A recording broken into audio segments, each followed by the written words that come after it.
سيد المرسلين أما بعد فأعوذ بالله من الشيطان الرجيم بسم الله الرحمن الرحيم پڑھیے الصلاۃ والسلام علیک یا رسول اللہ وعلى آلك وأصحابك يا حبيب الله الصلاة والسلام عليك يا نبي الله وعلى آلك وأصحابك يا نور الله فرمان مصطفیٰ صلی اللہ تعالی علیہ وسلم تم اپنی مجلسوں کو مجھ پر درود پڑھ کے آراستہ کرو کہ یہ بروز قیامت تمہارے لیے نور ہوگا۔ صلو علی الحبیب صلاۃ والسلام علیک یا نبی اللہ وعلی آلک واصحابک یا نور اللہ۔ میرے محترم سامعین اکرام، پیارے پیارے اسلامی بھائیوں، الحمدللہ پیارے آقا میٹھے مصطفیٰ صلی اللہ تعالی علیہ وسلم کے میلاد کا مہینہ ہے اور ہم سب بھی یہاں پر میلاد مصطفیٰ منانے کی نیت سے جمع ہوئے ہیں۔ بڑی سعادت کی بات ہے، بہت ہی زیادہ سعادت کی بات ہے کہ ہم سب آج یہاں پر جمع ہوئے۔ ایک ایک نیکی کرنے کا جو موقع ملے، اچھی اچھی نیتوں کے ساتھ وہ نیکی کر لینی چاہیے، اور میلاد منانا یہ بہت سی نیکیوں کا مجموعہ ہے۔ انڈیویجول کیپیسٹی میں یہاں پر تلاوت ہوئی، نعت خوانی ہوئی، سنت و برا بیان ہوا، آپ کا بیٹھنا، سننا، سمجھنا، آخر میں درود و سلام ہوگا، پھر اللہ کے دیے ہوئے رزق میں سے آپ کو دیا جائے گا، کھانا کھلانا۔ Everything is full of blessing, ساری چیزیں رحمت سے بھری، سعادت سے بھری۔ ہاں، ہمارا طریقہ یہ ہونا چاہیے کہ جس وقت ہم میلاد میں آئیں تو آتے وقت یہ نیت بنا لیں کہ آج اس میلاد سے میں کیا سیکھ کر جاؤں گا۔ بالخصوص ایسی کوئی بات، ایسی کوئی عادت، ایسا کوئی کام جو پہلے مجھے پتا نہیں تھا اور آج مجھے پتا چل گیا، یا پہلے مجھے پتا تھا لیکن میری زندگی کا حصہ نہیں تھا، تو آج جب میں میلاد پر آیا وہ کام میں اپنی زندگی کا حصہ بناؤں گا، اپنی عادت بنانے کی کوشش کروں گا۔ This is the real message of میلاد۔ درود و سلام کی عادت نہیں تھی، آئیے نیت کر لیتے ہیں کہ خاص تعداد میں درود و سلام پڑھنے کی عادت بنائیں گے۔ انشاءاللہ کوئی خاص سنت دیکھ لیجئے کہ میں اسے اپناؤں گا، اور احادیث کو پڑھنے کی عادت بنا لیجئے۔ یاد رکھیے درود و سلام پڑھنا یہ پیارے آقا علیہ الصلوۃ والسلام کا میلاد سیلیبریٹ کرنے کی بڑی زبردست شکل ہے۔ وہ بندہ جو درود و سلام پڑھتا رہتا ہے، یوں سمجھ لیجئے کہ وہ میلاد سیلیبریٹ کر رہا ہے، میلاد بنا رہا ہے۔ اور جو بھی میلاد ہوتا ہے اجتماع کی صورت میں وہاں درود و سلام تو کثرت سے پڑھا جاتا ہے۔ لکھتے ہیں کہ عرب میں لوگ موقع تلاش کرتے تھے کہ درود پاک پڑھیں، حتیٰ کہ بازار میں اگر دو بندوں میں لڑائی ہو جاتی اور تیسرا وہاں آ کے بآواز بلند درود پاک پڑھتا تو وہ دو لڑنے والے آپس میں لڑائی چھوڑ دیا کرتے تھے، درود پاک کو اہتمام سے پڑھتے تھے۔ اور یہ کچھ روایات آتے ہوئے میں نے پڑھی کہ اسلاف کا انداز کیا ہوتا تھا جب بھی پیارے آقا علیہ الصلوۃ والسلام کا ذکر ہوتا۔ یاد رکھیے درود و سلام آپ تسبیح کے ساتھ پڑھیں، باوضو ہیں، بغیر وضو کے ہیں، سفر کر رہے ہیں، بس میں بیٹھے ہیں، ٹرین پہ بیٹھے ہیں، بائک چلا رہے ہیں، آپ درود پاک پڑھتے رہیے، عادت بنا لیجئے۔ لیکن ظاہری بات ہے جو جتنی پرفیکشن کے ساتھ کوئی کام کرتا ہے اس کا رزلٹ اتنا اچھا آتا ہے۔ امام مالک عاشقوں کے امام ہے، آپ جب احادیث سناتے تو غسل کرتے، چوکی مسند بچھائی جاتی اور آپ عمدہ لباس زیب تن فرما کر، خوشبو لگا کر، عاجزی کے ساتھ اپنے حجرے سے باہر تشریف لاتے، با ادب بیٹھتے اور درس حدیث کے دوران کبھی پہلو بھی نہ بدلتے۔ مفتی احمد یار خان نعیمی کے بارے میں آتا ہے کہ جب سرکار دو جہاں صلی اللہ علیہ وسلم کا ذکر مبارک آتا تو بے اختیار آپ پر سوز و گداز کی ایسی کیفیت طاری ہوتی کہ آپ کی آنکھوں میں آنسو بھر آتے. اور سردار احمد صاحب رحمت اللہ تعالی علیہ جن کا مزار شریف فیصل آباد میں، آپ کے بارے میں تو یہاں تک سنا ہے کہ جب آپ احادیث سناتے اور درس حدیث دیتے تو آپ کی ایسی کیفیت ہوتی کہ دیکھنے والے کہتے کہ یوں لگ رہا ہے کہ آپ سرکار سے حدیث سن کر ہمیں سنا رہے ہیں. اگر کوئی وعید ہوتی، کوئی سزا کا بیان ہوتا تو آنکھوں سے آنسو جاری ہوتے، اور اگر کوئی بشارت ہوتی تو بڑے ہی بشاشت کے ساتھ اور مسکرا مسکرا کے آپ حدیث سنایا کرتے تھے.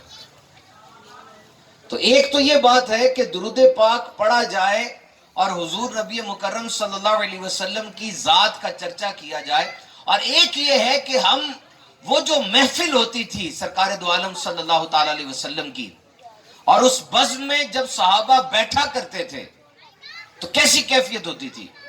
obviously we cannot copy that thing. ہم اس کی کاپی سوچ بھی نہیں سکتے. آپ ایک لمحے کے لیے سوچئے نا کہ میرے آقا علیہ الصلوۃ والسلام داخل ہوئے اور کس چال کے ساتھ آپ چلتے چلتے تشریف لائے، آپ اپنی جگہ پہ تشریف فرما ہوئے. اب صحابہ ایک ایک ادا کو دیکھ رہے ہیں، وہ ایک ایک ادا کو دیکھتے تھے کس طرح حضور چلتے ہوئے آئے، بیٹھے، حضور نے کلام فرمانا شروع کیا، اور پیارے آقا علیہ الصلوۃ والسلام کبھی دائیں طرف دیکھتے ہوں گے، کبھی بائیں طرف نظر فرماتے ہوں گے، اور اگر عین مجلس میں کوئی واقعہ رونما ہو جاتا سب کچھ چھوڑ کے اس کی طرف متوجہ ہوتے ہوں گے. اس طرح اکثر ہوا، مجلس جاری تھی، کوئی آ جاتا تھا، حضور میرے لیے دعا فرما دیں، حضور میں فلاں حاجت لے کر آیا ہوں. تو وہ ساری اداؤں کو وہ صحابہ بغور دیکھتے ہوں گے اور پھر آپ سے سیکھتے ہوں گے، اور پھر میرے آقا علیہ الصلوۃ والسلام کا سکھانے کا وہ بہترین طریقہ، آپ جب کلام فرماتے اپنے ہاتھوں کو جنبش دیتے، تقریر فرماتے کبھی آواز بلند ہوتی، کبھی آپ آواز کو دھیما کرتے، اور آپ ہفتے میں ایک دفعہ دو دفعہ لیکچرز دیتے. آپ کے سکھانے کا انداز اتنا منفرد تھا کہ آج ماڈرن ٹیچنگ میتھڈالوجی کے اندر ہم اس کو پڑھتے ہیں. حضور اکثر اوقات کوسچن کیا کرتے تھے، یعنی آپ صلی اللہ علیہ وسلم کے معمولات میں آتا ہے کہ آپ صبح کے وقت فجر کی نماز سے پہلے اپنی ازواج کے ساتھ وقت گزارتے تھے، اور فجر کی جماعت کے فوراً بعد آپ صحابہ کا حلقہ لیتے اور ان کی کلاس فرمایا کرتے تھے. اور اس میں آپ کا انداز مختلف ہوتا، کبھی میرے آقا ان کو سکھاتے، کبھی ان سے سوال کرتے. یاد رکھیے، سوال کرنے کا مطلب صرف جواب حاصل کرنا نہیں ہوتا یا کسی کا امتحان لینا نہیں ہوتا، بلکہ کبھی کبھار سوال دوسرے میں ایک اینکشسنس اور دوسرے میں ایک تجسس پیدا کرنے کے لیے بھی کیا جاتا ہے. مثال کے طور پہ صحابہ، ابھی آسمان سے ایک آواز آئی ہے، تمہارے کانوں نے اس کو نہیں سنا لیکن میرے کانوں نے اس کو سن لیا ہے. صحابی، یہ بتاؤ کہ سب سے بڑا جود اور کرم کس کا ہے، سب سے بڑی سخاوت کس کی ہے؟ اب صحابہ آگے سے کبھی کبھار کوئی جواب دیتے اور کوئی نہ کوئی عرض پیش کرتے تھے، لیکن اکثر یہ ہوتا کہ صحابہ کہتے بے شک اللہ اور اس کا رسول بہتر جانتے ہیں. پھر حضور جواب ارشاد فرماتے. تو میرے آقا صلی اللہ تعالی علیہ وسلم کا معلم ہونا یہ اتنی بڑی خوشخبری ہے استاد کے لیے. فرمایا میں معلم بنا کر بھیجا گیا ہوں، اور میرے آقا علیہ الصلوۃ والسلام کی یہ تعلیم یہ خدائی تعلیم تھی، کسی انسان سے آپ نے حاصل نہیں کی جو آپ نے آگے دینی ہے. اور دیکھو اتنا بہترین شاہکار تربیت کا اور تعلیم کا میرے آقا نے پیش فرمایا. آج کوئی کسی سے پڑھتا ہے، میڈیکل یونیورسٹی میں ہے تو ڈاکٹر بن جائے گا، انجینئرنگ یونیورسٹی میں تو انجینئر بن جائے گا، کوئی کامرس کے ادارے میں تو سی اے بی کام اے سی سی اے کر لے گا. لیکن میرے آقا علیہ الصلوۃ والسلام نے جس اصحاب صفہ کو اور جن صحابہ کو اپنی صحبت سے نوازا، وہ سارے کے سارے کس عہدے پر فائز ہوئے؟ اصحاب صفہ میں ان کے پاس پہننے کے کپڑے نہیں تھے، کھانے کے لیے پراپر فوڈ بھی نہیں تھا، لیکن ان میں سے کوئی منصف بنا، کوئی بڑا جج بنا، کوئی بڑا جرنیل بنا، کسی نے ملک کے ملک فتح کیے، کوئی بہت بڑا حکیم اور دانا بنا. کسی کے فیصلے کی پورے 4 دانگے عالم کے اندر شہرت تھی، کوئی بہترین باپ بنا، اور وہ لوگ جو چھوٹی چھوٹی دکانیں لگا کے مکے مدینے میں بیٹھا کرتے تھے، حضور سے علم سیکھا، پوری دنیا کی معیشت کے لیے انہوں نے ایک معیار کام کر کے دکھایا، اور دیکھو ریزلٹس ہوتے ہیں۔ میرے آقا کے یہ شاگرد، میرے آقا کے یہ صحابہ، 1,24,000، ان کی تربیت اتنی کامل ہے، اتنا بہترین انداز ہے کہ فرمایا کہ تم میں سے ان کی جس کی بھی پیروی کر لو، ان سب میں سے کسی کی بھی، تو تم انشاءاللہ ہدایت پا جاؤ گے۔ اور ان صحابہ کو تحفہ کیا ملا، ریوارڈ کیا ملا، جو الٹیمیٹ ریوارڈ ہے دنیا اور آخرت میں، وہ ہے ہر صحابی نبی، ہر صحابی نبی، یعنی وہ جنت سے بڑا تو کوئی ریوارڈ نہیں ہے۔ اور یہ جو ریوارڈ ان صحابہ کو ملا کہ میرے آقا کی تربیت ایسی ہے کہ یہ سب جنتی ہیں، بلکہ اپنے ساتھ دیگر کو جنت میں لے جانے والے ہیں۔ عالم شفاعت کرے گا، اور ان سے بڑھ کر کون عالم ہے؟ تو یاد رکھیے میرے میٹھے اور محترم اسلامی بھائیوں، وہ جو بزم ہے میرے آقا کی، آج اگر اس کا کوئی ہم منظر دیکھنا چاہتے ہیں، یا اس کا کوئی ایک ہمیں لمحہ مل جائے، اس کا کوئی سیکھنے کا کوئی مدنی پھول مل جائے، تو کیا طریقہ کار ہو سکتا ہے؟ ایک تو فرمایا گیا نا کہ چونکہ بی بی عائشہ صدیقہ رضی اللہ تعالیٰ عنہ کا فرمان ہے کہ آپ کا خلق قرآن ہے، کیا تم نے قرآن نہیں پڑھا؟ آپ کا اخلاق قرآن ہے۔ تو جو قرآن کھول کے بیٹھ جائے گا، وہ ایک طرح سے پیارے آقا علیہ الصلوۃ والسلام کی اس صورت کے اندر بزم کا فیض حاصل کر رہا ہے کہ وہ حضور کے اخلاق پڑھ رہا ہے، حضور کی تعریف و توصیف پڑھ رہا ہے۔ اور ایک بڑا ہی زبردست طریقہ وہ یہ ہے کہ انسان نیک بندوں کی صحبت میں آ جائے۔ یہ نیک بندے نیک اسی وقت ہیں کہ یہ حضور کی ایک ایک سنت کو سیکھتے ہیں اور اسی وقت اپنی ذات میں شامل کر لیتے ہیں۔ جب ہم ان کے پاس بیٹھیں گے، ہمیں اپنے جیسا کہ انسان حضور کی سنتوں پر عمل کرتا نظر آئے گا، ہمارے اندر جذبہ پیدا ہوگا۔ یہ بڑا مجرب عمل ہے کہ آپ اللہ کے اولیاء کی صحبت میں جائیں۔ حضور غوث پاک سے جب کہا جاتا ہے نا فلاں بندہ بڑا نیک ہے، ہوا میں اڑتا ہے تو فلاں کرتا ہے، یہ کرتا ہے، آپ فرماتے مجھے یہ نہ بتاؤ، مجھے صرف یہ بتاؤ وہ سنتوں پر عمل کرتا ہے کہ نہیں کرتا۔ اگر وہ سنتوں پر عمل کرتا ہے تو ٹھیک ہے، وہ نیک ہے۔ اب دیکھیے ان نیک بندوں کی احتیاط کتنی ہوتی تھی کہ یہ آقا علیہ الصلوۃ والسلام کی ایک ایک ادا کو کاپی کرتے۔ حضرت بایزید بسطامی رحمت اللہ تعالیٰ علیہ اوتاد زمانہ میں سے ہے، بہت بڑا رتبہ ہے آپ کا، اور آپ کی بارگاہ میں جب ایک دفعہ خربوزہ پیش کیا گیا، آپ نے کھانے سے انکار کر دیا۔ لوگوں نے کہا حلال ہے، فرمایا ٹھیک ہے، لیکن مجھے یہ نہیں پتا کہ حضور نے کس انداز سے خربوزے کو کھایا ہے۔ I don't know what was the style، کیا انداز تھا، تو اس لیے میں نہیں چاہتا میری کوئی سنت قضا ہو۔ یہ جذبہ ہے۔ مولانا روم جلال الدین رومی رحمت اللہ تعالیٰ علیہ بہت بڑے عالم دین گزرے، مثنوی روم اور بہت سے شاہکار آپ کے آج ہمارے پاس موجود ہے۔ ورلڈ لٹریچر کے اندر اس کتاب کی بڑی اہمیت ہے۔ آپ ایک دفعہ بازار سے گزر رہے تھے، اور آپ کا عالم یہ ہوتا کہ جب آپ گزرتے، آپ کے ساتھ طلبہ کا ایک جمع غفیر ہوتا تھا جو آپ سے سوال کرتے، آپ کے علم سے فائدہ حاصل کرتے تھے۔ آپ جا رہے تھے تو یہ چھوٹے بچے کھیل رہے تھے، جب آپ گزرے وہ بچے آپ کی طرف آئے سلام کرنے کے لیے، ایک ایک بچہ آتا اور آپ سے سلام کر کے چلا جاتا، ایک ایک بچہ آتا۔ ایک بچہ ذرا دور کھڑا ہوا تھا، وہ وہیں سے کہنے لگا ٹھہریے گا حضرت، میں بھی آتا ہوں سلام کرنے آپ سے۔ آپ کھڑے رہے، بچہ آیا سلام کر کے گیا۔ تو لوگوں نے پوچھا حضور اتنے آپ مصروف آدمی ہیں اور ماشاءاللہ اتنا آپ کا کام ہے، اور یہ آپ ایک بچے کے لیے کھڑے ہو گئے؟ جواب سنو کیا فرمایا۔ حضرت کہتے ہیں کہ دیکھو میں نے سوچا کہ اگر حضور صلی اللہ تعالی علیہ وآلہ وسلم کے ساتھ یہی ماجرا پیش آتا تو آپ بھی کھڑے ہو کے اس بچے کا سلام کا جواب دیتے۔ میں نے سوچا کہ حضور کی عادت مبارکہ ایسی ہے، کیونکہ آقا علیہ الصلوۃ والسلام کسی کو موڑتے نہیں تھے۔ آپ کا جو ہاتھ پکڑ لیتا جب تک وہ ہاتھ چھوڑتا نہیں تھا آپ اس کی بات کو سنا کرتے تھے۔ And this was the listening quality which we must possess and which we are lacking nowadays۔ آج کل جو سننے کی طاقت ہمارے اندر نہیں ہے۔ کہتے ہیں کہ جس طرح ہر بات بولنے والی نہیں ہوتی، ہر بات سننے والی بھی نہیں ہوتی، لیکن سننے کا ایک مزاج ہونا چاہیے۔ ہم پورے پاکستان میں جاتے ہیں, لوگوں سے ملاقات کرتے ہیں, بڑے پڑھے لکھے لوگوں سے ملاقات کرتے ہیں, ڈاکٹر سے, انجینئر سے, پی ایچ ڈی سے, اور ہم ایک چیز میں بڑے تنگ آ جاتے ہیں کبھی کبھار, لوگوں کو سننا نہیں آتا, اور جس کو سننا آتا ہے وہ اتنے ہی بلند عہدے پر ہوتا ہے. We don't know how to listen. میں بول رہا ہوں نا آپ کے ساتھ, میں اور آپ کھڑے ہیں, ہم بول رہے ہیں, اگلا انسان سننے کے لیے نہیں کھڑا ہوا, وہ کہہ رہا ہے کہ بس میری بات سنی جائے, اس کا بولنا ختم ہو تو میں بولنا شروع کروں. یہ بڑی ہی غلط عادت ہے.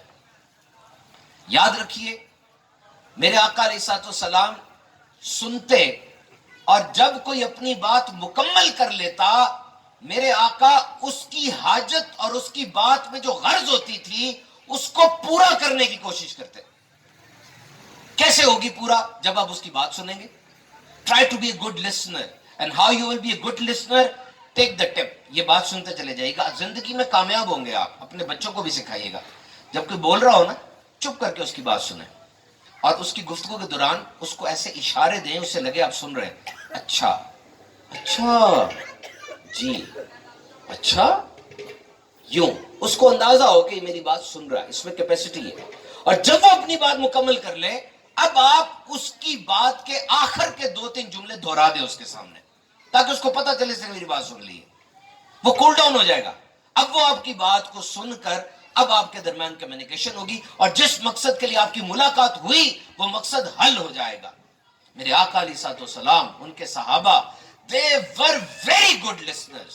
آپ بات کو سنتے تھے, حاجت مند کی حاجت پوری کرتے تھے, اور آقا علیہ الصلوۃ والسلام کے چہرے پر ہر وقت تبسم رہتا. ایک صحابی کہتے ہیں میں نے حضور سے زیادہ مسکراتا ہوا چہرہ دیکھا ہی نہیں آج تک. حضور جب لوگوں میں ہوتے مسکراتے, متبسم ہوتے, اور جب اکیلی ہوتے تو متفکر ہوتے, کیونکہ یہ وہ سینہ ہے کہ جس سینے سے زیادہ خوف خدا کہیں پر ہو ہی نہیں سکتا. تو میرے میٹھے اسلامی بھائیوں, اللہ کے نیک بندوں کی صحبت میں جب آپ آ جائیں گے, آپ کو آقا علیہ الصلوۃ والسلام کی سنتوں کا ایک پریکٹیکل رنگ دکھائی دے گا. یہ وہ لوگ ہیں جو سنتیں کبھی بھی قضا نہیں کرتے. آپ اپنی فرینڈ لسٹ کو دیکھیے, آپ کے موبائل میں جو آپ کے دوستوں کی لسٹ بنی ہوئی ہے, دیکھیے اس لسٹ کے اندر کوئی ایسا دوست ہے جس کو دیکھ کر آپ کو رب یاد آتا ہے. ولی کی ڈیفینیشن کیا ہے؟ وہ جو ایمان لائے اور جنہوں نے تقوی اختیار کیا. یہ قرآن ڈیفینیشن دے رہا ہے ولی کی. This is the definition of a saint as per Quranic verse. Those who are the believers and those who have acted upon the taqwa. اب جس نے ایمان قبول کیا اور تقوی اختیار کیا, یہ اللہ کا ولی ہے. کرامت کا انکار نہیں کر سکتے. کرامت کا صریحاً انکار کفر ہے, بالخصوص وہ کرامت جس کا ذکر قرآن مجید میں آیا. جس طرح ملکہ بلقیس کا تخت آصف بن برخیہ پلک جھپکنے میں لے آئے تھے, یہ کرامت ہے. اسی طرح بی بی مریم رضی اللہ تعالی عنہا کے حجرے میں بے موسم کے پھل آ گئے تھے, یہ کرامت ہے. تو کرامت کا فی نفسی ہی انکار یہ کفر ہے, لیکن ولایت کا معیار کرامت کو نہیں رکھا گیا. وہ بندہ جو ہوا میں اڑ کے دکھا رہا ہے یا کوئی ایسی بات کر رہا ہے, وہ تو دجال بھی جب آئے گا اس کے ایک ہاتھ کے اندر جنت ہوگی, ایک ہاتھ میں دوزخ ہوگی.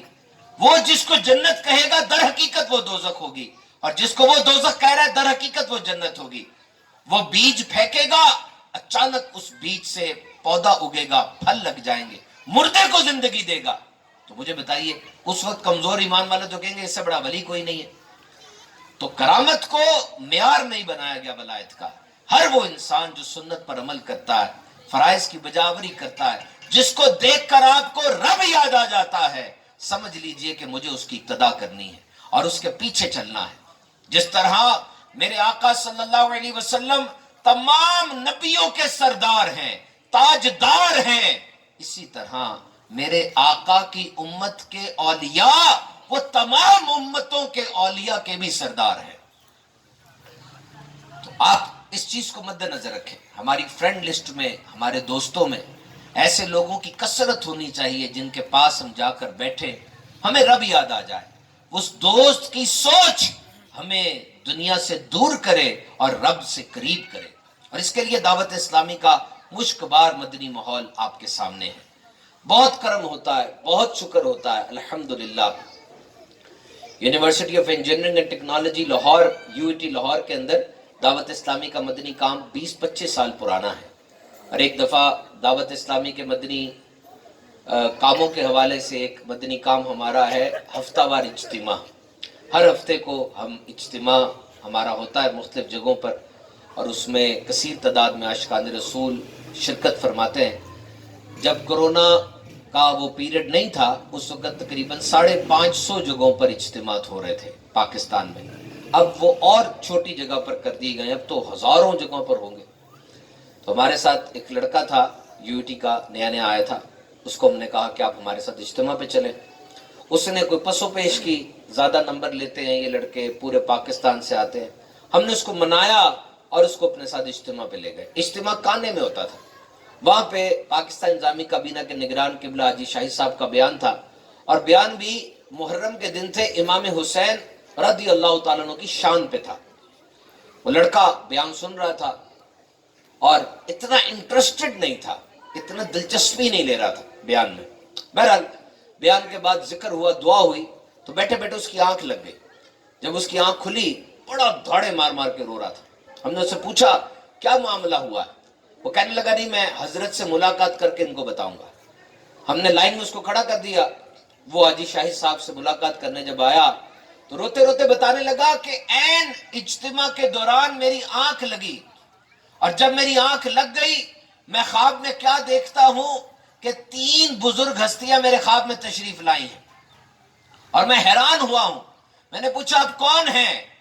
تو ان میں سے ایک آگے بڑھ کے پوچھتے کہتے ہیں کہ تم ان کو نہیں جانتے، یہ سیدنا امام حسین رضی اللہ تعالیٰ عنہ ہے، اور میرا نام عبد القادر ہے، یعنی پیران پیر غوث اعظم، اور تم ان کو نہیں جانتے. یہ تیسرے ہمارے پیارے میٹھے مکی مدنی آقا صلی اللہ تعالیٰ علیہ وسلم ہیں. اور آقا نے چادر اپنی اٹھا کر اس مجمع پر تان دی اور فرمایا کہ اس اجتماع میں آنے والے میری رحمت سے خالی نہیں جاتے.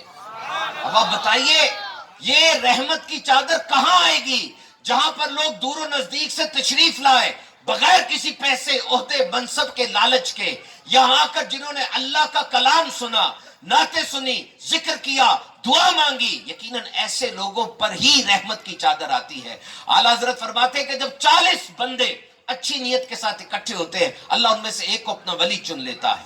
تو مجھے بتائیے کتنی بڑی رحمت اور برکت کی بات ہے. آج مسلمانوں کے عمل کی کمی کو دعوت اسلامی نے دور کیا ہے. یاد رکھنا آج نوجوان لڑکے دعوت اسلامی کے ساتھ وابستہ ہوئے، آج کاروباری افراد، بزنس مین، صحافی، ڈاکٹر، انجینئر، IT پروفیشنل، استاد، بڑے سے بڑا ایکٹر اپنی اس فیلڈ کو چھوڑ کے دعوت اسلامی سے وابستہ ہوا. اور یہی دعوت اسلامی کا پیغام ہے کہ عمل کی طرف آؤ، عمل کی طرف آؤ. آج کفار تمہیں للکار رہے ہیں، تمہاری اساس، تمہاری بنیاد کیا ہے؟ وہ جب سے دین اسلام آیا تمہاری بنیاد یاد رکھنا ہے کہ چیز پر کھڑی ہے، اور وہ تمہارے نبی کا عشق ہے. اور اگر یہ کسی کے دل میں نکل جائے وہاں پر ایمان کبھی ایگزسٹ نہیں کر سکتا. اصل ایمان ہے نبی کا عشق. صحابہ کرام کی زندگی میں کیا تھا؟ صلح حدیبیہ کو دیکھو، وہاں پانی ختم ہوا سرکار کی بارگاہ میں حاضر ہو گئے. آنکھ بہ کے گال پر آ گئی سرکار کی بارگاہ میں حاضر ہو گئے. ٹانگ ٹوٹ گئی سرکار کی بارگاہ میں حاضر ہو گئے. دودھ کا پیالہ پینا ہے، بھوک لگی ہے، سرکار کی بارگاہ میں حاضر ہو گئے. حضور پاک صلی اللہ علیہ وسلم کا وصال ظاہری ہوا، حالت کیا ہو گئی تھی صحابہ کی؟ عشق کی انتہا دیکھو. کوئی تلوار کھینچ کر کھڑا ہے کہ جو بولے گا محمد چلے گئے میں اس کی گردن اڑا دوں گا صلی اللہ تعالی علیہ وسلم. ابو بکر صدیق باہر چلے جاتے ہیں مدینے کے رستے کے، اور وہ رستہ جو مدینے سے مکے کی طرف جاتا تھا، جو آنے جانے کا رستہ ہوتا ہے، جس طرح ہماری GT روڈ ہے یا موٹر وے ہے، وہاں کھڑے ہو جاتے تھے اور سارا دن شام تک کھڑے رہتے تھے. پتہ ہے کہ حضور کا وصال ہو چکا ہے، لیکن دیکھتے رہتے تھے کہ اس طرف سے کہ وہاں سے میرے آقا آیا کرتے تھے. حضور آتے نہیں تھے، ہاتھوں کو ملتے تھے، کہتے تھے میرے آقا نہیں آئے. وہ وقت بھی یاد رکھو، عشق سے بھری ہوئی داستانیں ہیں، ہر صحابی کی داستان عشق سے بھری ہوئی ہے. حضرت صوبان رضی اللہ تعالیٰ عنہ سرکار کی بارگاہ میں حاضر ہوتے ہیں. دیکھو خواہش، دیکھو جنت سے بڑا کیا انعام ہوگا. آ کر کہتے ہیں یا رسول اللہ صلی اللہ تعالیٰ علیہ وسلم، دیکھو جذبہ اور عشق کا لمحہ دیکھو. کہتے ہیں یا رسول اللہ آپ جنت کا فرماتے ہیں، آپ کے صدقے جنت تو ہمیں مل ہی جائے گی، لیکن آج پریشانی اس بات کی ہے کہ یہاں دنیا میں تو جب ہم اٹھتے ہیں آپ کی زیارت کا شوق چراتا ہے اور آپ کو دیکھنے کی تمنا ہوتی ہے تو بھاگے بھاگے اس خوبصورت خوشبو کا پیچھا کرتے کرتے دربار میں حاضر ہو جاتے ہیں اور اپنی آنکھوں کو ٹھنڈا کرتے ہیں. لیکن جنت میں آپ کے تو مرتبے رفیع ہیں، بلند ہے نا، آپ پتہ نہیں کس درجے پہ ہوں گے، اور ہم کیا وہاں بھی آپ کو دیکھ سکیں گے یا نہیں دیکھ سکیں گے؟ جنت مل چکی ہے، لیکن صحابی کا جذبہ دیکھو کیا ہے. وہاں بھی رفاقت چاہیے اپنے آقا کی. میرے آقا خاموش رہتے ہیں تو آیت نازل ہوتی ہے جس کا مفہوم ہے کہ بندہ اس کے ساتھ ہوگا جس سے وہ محبت کرتا ہے. اور وہ وقت بھی یاد رکھنا جب مرض وصال میں ہے میرے آقا علیہ الصلوۃ والسلام اور صحابہ نماز پڑھ رہے ہیں مسجد میں، امامت پر ابو بکر صدیق ہے، جلیل القدر صحابہ نماز کی صف بندی میں ہیں. سوچو صحابہ کی نماز کا عالم کیا ہوتا ہوگا. سوچا کبھی ایک ولی نماز پڑھے، عالم یہ ہوتا ہے جیسے پیچھے موت کا فرشتہ ہے، سیدھے ہاتھ پہ جنت ہے، بائیں ہاتھ پر جہنم ہے، اور پلے صراط پر کھڑا ہوں میں اور یہ میری زندگی کی آخری نماز ہے. کئی اولیاء اس طرح نماز پڑھتے تھے. تو سوچو جب ان کی نماز کا عالم یہ ہے تو صحابہ کی نماز کا عالم کیا ہوتا ہوگا. کیسے آنکھوں سے آنسو بہتے ہوں گے. بھوک کی شدت ایسی ہوتی تھی کہ فجر کی نماز میں صحابی قیام میں ہوتے، بھوک کی شدت سے بے ہوش ہو کے گر پڑتے تھے. ایسی شان ہے صحابہ کی. نماز کے دوران ان کی توجہ بارگاہ عزتی کی طرف ہوتی، ان کے دل رب کی بارگاہ میں جھکے ہوتے، ان کی آنکھیں زمین کی طرف ہوتی، انہیں اپنے رب کے علاوہ کسی کا خیال نہ ہوتا. لیکن ایک ایسا نظارہ بھی تھا جو اس دنیا آب و گل کے اندر وہ جب نماز پڑھ رہے ہوتے تو نماز تک کو بھول جاتے اور اس نظارے کی طرف متوجہ ہو جاتے. جب میرے آقا مرض وصال میں تھے اور اس وقت اس طرف بی بی عائشہ کا حجرہ تھا، نماز ہو رہی ہے، قیام میں کھڑے ہیں، اچانک وہ پردہ ہٹتا ہے اور میرے آقا اپنی زیارت کروا دیتے ہیں. اب دیکھو نماز میں بندے کی جو صورت ہے، جو شکل ہے، وہ تو قبلے کی طرف ہوتی ہے، اور یہاں اس ہاتھ میں بی بی عائشہ کا حجرہ تھا. جیسے ہی حضور کی زیارت ہوتی ہے چہرے کی نورانیت کا عالم یہ ہے کہ صحابہ کو پتہ چل جاتا ہے کہ رخ انور نظر آ رہا ہے. ابو بکر صدیق پیچھے ہو جاتے ہیں کہ شاید اب حضور آ کے نماز پڑھائیں گے. صحابہ سب کچھ بھول کر حضور کے چہرے کی زیارت کرنے لگتے ہیں. حضرت انس فرماتے ہیں کہ میں نے اس حالت میں حضور کا چہرہ دیکھا، کھلے ہوئے قرآن کے ایک ورق کی طرح تھا، اتنا خوبصورت جیسے قرآن کا ایک ورق کھلا ہوا ہے. اور پھر میرے آقا نے مسکرا کے کہا کہ اب نماز جاری رکھے. ان میں سے کسی کو نہیں کہا کہ تم نے منہ پھیر کے مجھے دیکھ لیا تو تمہاری نماز ٹوٹ گئی ہے، نہیں. اسی طرح ایک صحابی نماز پڑھ رہے تھے، میرے آقا علیہ الصلوۃ والسلام نے ان کو بلایا. انہوں نے جب حضور کی پکار سنی انہوں نے نماز کو وہیں سے چھوڑا اور حضور کی بارگاہ میں حاضر ہو گئے. حضور نے کوئی چیزیں منگوائی بازار سے، وہ بازار سے واپس آ کے پوچھتے لگے یا رسول اللہ میں نماز میں تھا، آپ نے پکارا تو میں آ گیا، اب میں نماز وہیں سے شروع کروں یا کیا ہوگا؟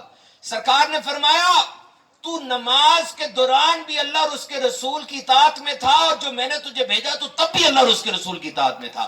جہاں سے تو نماز سے نکلا تھا وہیں سے دوبارہ شروع کرنی ہے. کیسی بلند اور پاک بارگاہ ہے. تو یاد رکھو میرے میٹھے اسلامی بھائیوں، جب تک مسلمانوں نے ان باتوں پر عمل کیا، آنکھیں بند کر کے سنت کو اسوہ کامل بنایا، اللہ نے ان کو فتح عطا فرمائی. روم، بیزنٹائن اور یونان، یورپ، اس کے اوپر ہم نے قبضے کر لیے. وہ علاقے کفار کے تسلط سے نکلے ہمارے پاس آ گئے.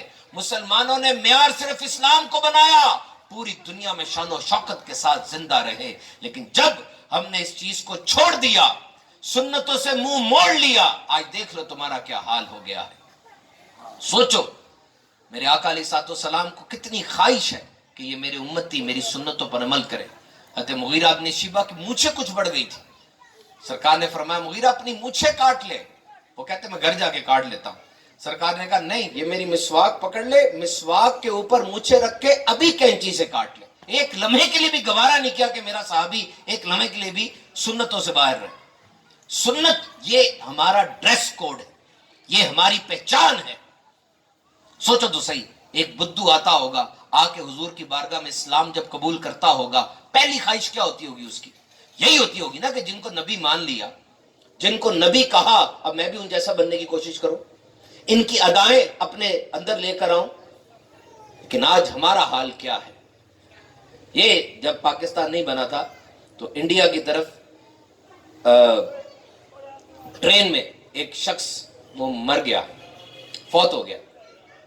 اب انڈیا کے اندر بہت سے مذاہب ہیں، بہت سے مذہب ہیں، کیا پتا کون مرا ہے، اس کو جلانا ہے، دفنانا ہے، الٹا لٹکانا ہے، کیا کرنا ہے، سمجھ نہیں آ رہی تھی کیونکہ یونیفارم نہیں تھا، عام بندہ تھا، پتہ نہیں چل رہا تھا کیا ہے یہ. پھر کس انداز سے اس کو آئیڈینٹیفائی کیا گیا کہ یہ مسلمان ہے اور پھر اس کو دفنایا گیا. دیکھو میں گاڑی پہ جا رہا ہوں گا نا، آپ میں سے کوئی شلوار قمیض پہن کر 2 بجے رات کو ایسے روکے گا، مجھے یوں کرے گا، میں کبھی نہیں رکوں گا، پتہ نہیں کون ہے آپ. لیکن ایک وردی والا مجھے روکے گا، میں فوراً رک جاؤں گا. وردی کی اہمیت ہوتی ہے. We have been given a proper uniform. We have been given a proper thing. میں افریقہ چلا جاؤں، سامنے سے ایک بلالی رنگ کا، بلیک رنگ کا آدمی آ رہا ہے. اب افریقہ میں بھی کتنے مذہب ہیں، مجھے کیا پتا وہ کون ہے، میں پریشان کھڑا ہوں. اچانک قریب آ کر مجھے کہتا ہے السلام علیکم ورحمۃ اللہ وبرکاتہ. کون ہے یہ میرا مسلمان بھائی ہے. کیوں؟ یہ سلام ایک ایسا ویزا ہے، ایک ایسا پاسپورٹ ہے جو ہر جگہ پہ چلتا ہے. We have been given signs. تو ہمیں آگے بڑھ کے سنت پر عمل کرنا ہوگا. اور جب یہ گستاخی کا واقعہ ہوتا ہے اس وقت تو مسلمانوں میں نیا سپارک پیدا ہوتا ہے. آپ روٹ دیکھیں نا، ایک بندے نے اتنی بڑی گستاخی کر دی، اتنی بڑی گستاخی کہ سوچی بھی نہیں جا سکتی، انسان دیکھ بھی نہیں سکتا جو گستاخی کیا، نہ دیکھنا چاہیے. لیکن اب اس کا جواب کیا دینا ہے، کیا جواب ہو سکتا ہے؟ مفتی قاسم صاحب دامت برکاتہم اللہ نے ایک دو بڑی پیاری بات کی، میں ان کے ساتھ پروگرام کر رہا تھا. کہتے ہیں جتنے مسلمانوں کے پاس افرادی قوت ہے نا، یہ ڈاکٹر ہیں، انجینئر ہیں، بڑے بڑے بیوروکریٹس ہیں اور ٹیچرز ہیں، پی ایچ ڈیز ہیں پوری دنیا میں، آئی ٹی پروفیشنلز ہیں پاکستان کے یا دیگر مسلمانوں کے. ہر مسلمان جو پڑھا لکھا آدمی ہے یہ روزانہ کے 10 سے 15 منٹ دین کی تبلیغ کے لیے وقف کرے. دیکھیں پریزنٹ کرنے کا انداز ہوتا ہے. Everyone is not capable to present ایوری تھنگ. ہر بندہ ہر طرح سے چیز کو پریزنٹ نہیں کر سکتا. یہ پڑھے لکھے لوگ ہیں، انہوں نے کتابیں پڑھی ہیں، اسکول کالج یونیورسٹی میں پڑھا ہے، ان کو دنیا کا پتا ہے. یہ اگر اچھے طریقے سے اسلام کو پریزنٹ کریں، جب بھی گستاخی ہوئی ہے، میرے پاس پیو ریسرچ سروے موجود ہے، اس گستاخی کے بعد دنیا میں اسلام قبول کرنے والوں کی شرح میں اضافہ ہوا ہے. آج میں نے رپورٹ پڑھی ہے پوری، ایک بھی اسلام کا چینل نہیں تھا. رشین ٹی وی تھا، جرمن ٹی وی تھا، وی او اے تھا، سی این این تھا، بی بی سی تھا. دنیا میں سب سے زیادہ پھیلنے والا مذہب اسلام ہے. آن دا ایوریج یو کے برٹن کے اندر آن دا ایوریج پچھلے 10 سالوں کے اندر لاکھوں لوگوں نے اسلام قبول کیا. امریکہ میں آن دا ایوریج ہر سال 3000 سے 4000 لوگ باقاعدہ پریکٹسنگ مسلم بن رہے ہیں. جرمنی کے اندر اس سال 6000 لوگوں نے اسلام قبول کیا. کیوں؟ تم گستاخی کرتے ہو، غلط بات کہہ کہ جی دہشت گردی کا دین ہے، فلاں فلاں فلاں. وہ پڑھے لکھے لوگ ہیں، وہ کہتے ہیں یار کس کی کیا ہوا، کیا بڑی خبریں چل رہی ہے. اچھا اس ہستی کے خلاف کچھ کہا ہے اس نے، ذرا دکھاؤ ہمارے مورخ کیا کہتے ہیں اس ہستی کے بارے میں. جب وہ سرکار کی ذات کو کھولنے کے لیے کتاب کھولتا ہے، بس قدموں میں جیسے ہی آتا نوازا جاتا. ایک عورت تھی بڑی پی ایچ ڈی